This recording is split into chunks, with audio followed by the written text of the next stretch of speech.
You know, Rudy Giuliani, well, he goes on cable TV and sometimes all hell breaks loose. But today he was very, very effective, backed up by his team members there.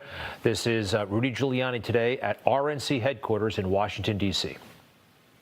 This is not a singular voter fraud in one state. This pattern repeats itself in a number of states. To any experienced investigator, prosecutor, would suggest that there was a plan from a centralized place to execute these various acts of voter fraud. Each one of these cities are cities that are controlled by Democrats, certainly control the election board completely, and they control law enforcement, and unfortunately, they have some friendly judges that will issue ridiculously irrational opinions. Well, they were good. I don't know that they were that good because they made significant mistakes, like all crooks do, and we caught them. Why would you not allow people to carry out the function they've been allowed to do for 50 years, 60 years? Why wouldn't you allow inspections of those ballots? All great points, and he had a lot to say to the media. I know you keep reporting falsely that we have no evidence, that we have no specific acts of fraud. That's because the coverage of this has been almost as dishonest as the scheme itself. The American people are entitled to know this. You don't have a right to keep it from them. And it's tolerated because you condone it in the press, and you don't cover it, and you don't condemn it. And it shouldn't happen to a Republican or a Democrat. A lawyer shouldn't have to withdraw from a case because he's representing the President of the United States.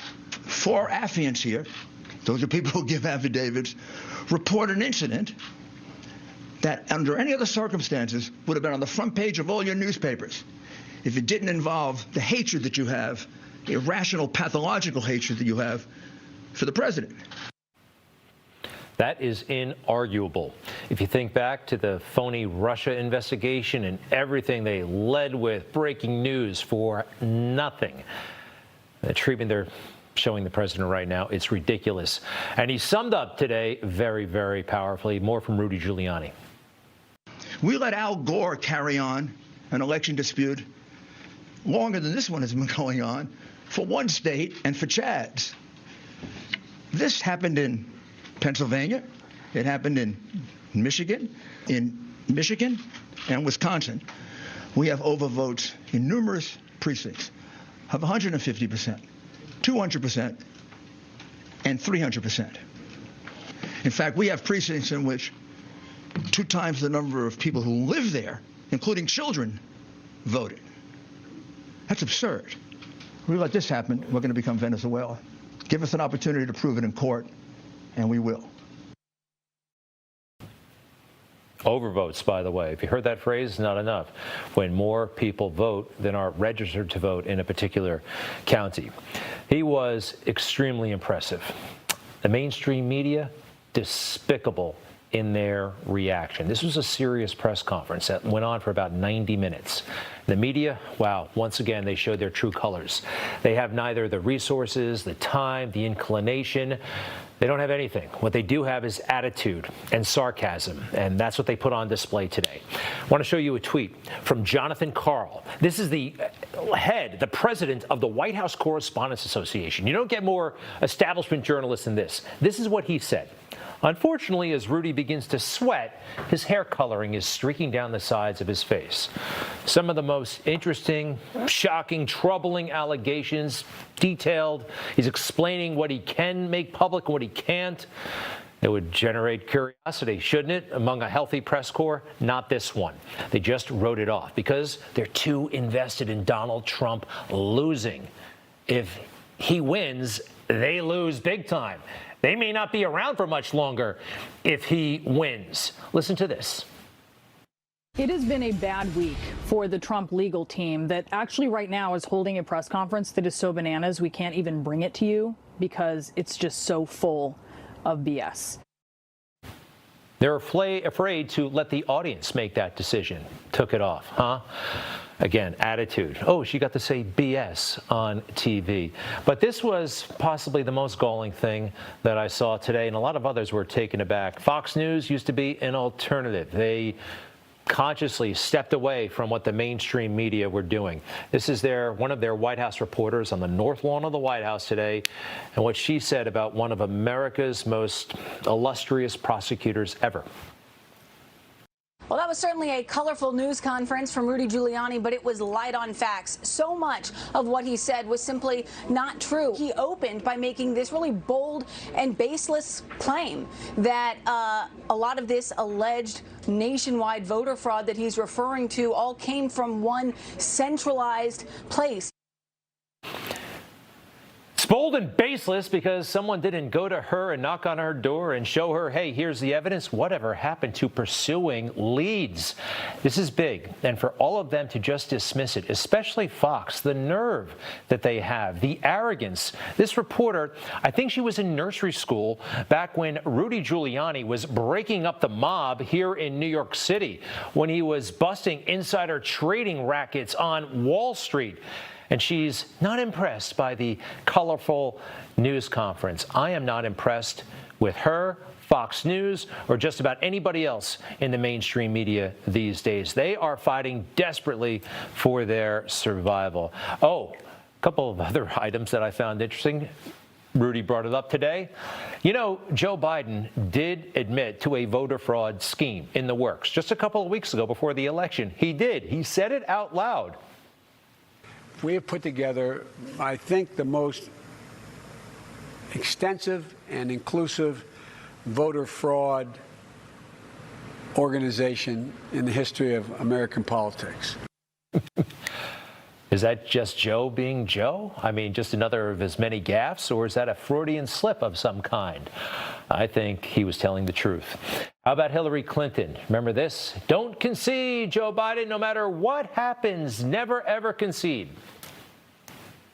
Joe Biden should not concede under any circumstances, because I think this is going to drag out, and eventually I do believe he will win.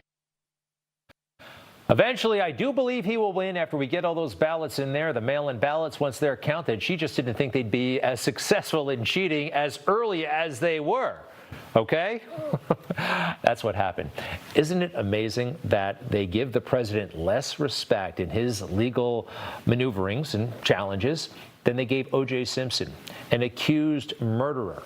They never would have said that he was guilty ahead of time, or that there's absolutely no evidence that would help him. They developed TV shows about the evidence that could help him. Amazing, right? What has happened in the past 25 years. All right, but for the president, I think this is just the beginning, all right? I do think he's going to prevail. You can't steal something this big and get away with it. You know, the last time we saw him was on Veterans Day, and people are wondering, well, where is he? What's going on? I hear he's having meetings, phone calls. He is tweeting, but he's not been in public, and that's interesting. I have a theory here, might be crazy, but he wants us to miss him a little bit. And what I mean by that is there's obviously a bit of a vacuum here that Joe Biden can't fill. I mean, let's face it. Joe Biden isn't just waiting for the president to concede. He only has so much energy. He can do 1 or 2 events a week. So right now there's a vacuum. And I think he's trying to convey the president that that vacuum won't be filled if Joe Biden should ever become president. Just an idea. But I also hope he's thinking about what he'll do in a second term and how he might communicate during a second term. You may not have seen this. It happened the night he won the election back in 2016. It was so late at night. It actually received very little attention, but I thought it was a significant moment, and I think he was speaking from his heart when he said this. I pledge to every citizen of our land that I will be president for all Americans. And this is so important to me.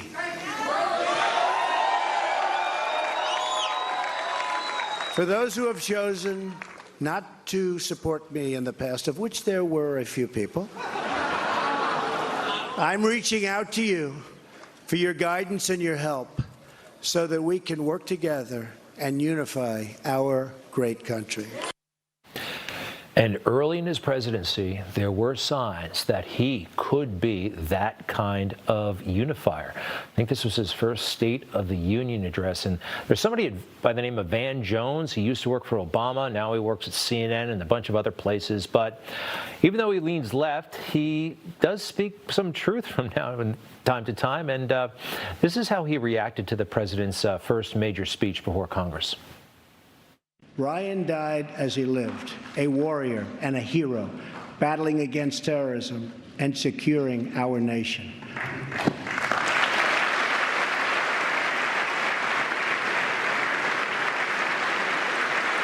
He became president of the United States in that moment. If he finds a way to do that over and over again, he's going to be there for 8 years. And that made the left very, very scared that he could actually be a great president. So what did they do? They set out to sabotage his presidency. Clearly, we know that by now. With corrupt, dirty cop Jim Comey leading the way, even during the transition. The stuff this guy pulled, I don't think J. Edgar Hoover ever tried anything that audacious. We all know that by now. Really, really bad.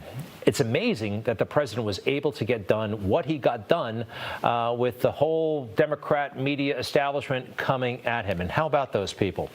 Nancy Pelosi. Lately, Andrew Cuomo, setting up all these rules for us while they break them. There's Nancy getting her hair done when everybody is not allowed to go to the salon. Andrew with no mask when we're all supposed to be wearing masks, and he's shaming everybody. Again, Nancy with her expensive ice cream. They just want power. That's what it seems like. And some of the problems that they could have been confronting over the past couple of years, they blew them off in their hatred for this president. This would be something great. Proactively taking on problems ahead of time.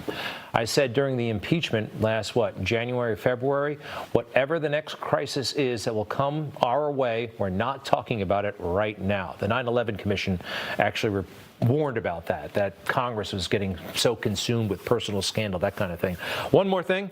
Governor Cuomo is actually selling a book right now. The state that handled the situation the worst than anybody, had more deaths than anybody, he's actually allowed to walk around in this corrupt Democrat media establishment and sell this book about what a great job he did and not get called out on it. It's pretty bizarre, isn't it?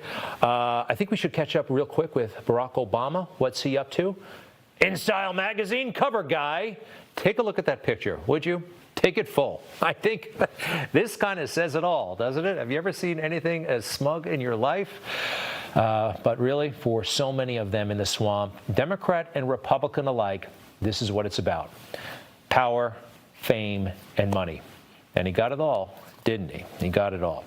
All right, one thing I want to wrap up this block with. Last week, I told you about the verdict. I always like the underdog. And no, Rocky was last week. Today, it's the verdict. Paul Newman. He's a lawyer, and he's got a pretty tough case. And guess what? The system is totally against him. He's faced, the other side has cheated. The judge is against him. He's down on his luck. But the movie came out 38 years ago, so I'm going to tell you, he wins the case. And this is the moment. Have you reached a verdict? We have, Your Honor. Your Honor, we've agreed to hold for the plaintiff, Deborah Ann Kay, and against St. Catherine Labouré, Doctors Towler and Marks. But, Your Honor, are we limited on the size of the award? What I mean, sir, are we to award an amount greater than the amount the plaintiff asked for? Such a classic. I highly recommend. I mean, let's face it feels like we're kind of in a holding pattern right now. Paul Newman and Jack Warden. And there's Bruce Willis in the back, by the way. He was an extra in that movie. Check it out as we wait for this thing to wrap up, okay? You just watched Newsmax TV, America's fastest growing cable news channel, now in more than 70 million homes. You can get Newsmax TV on your cable system or check your cable guide. And if your system doesn't carry Newsmax, call them, tell them you want Newsmax TV, because we're real news for real people.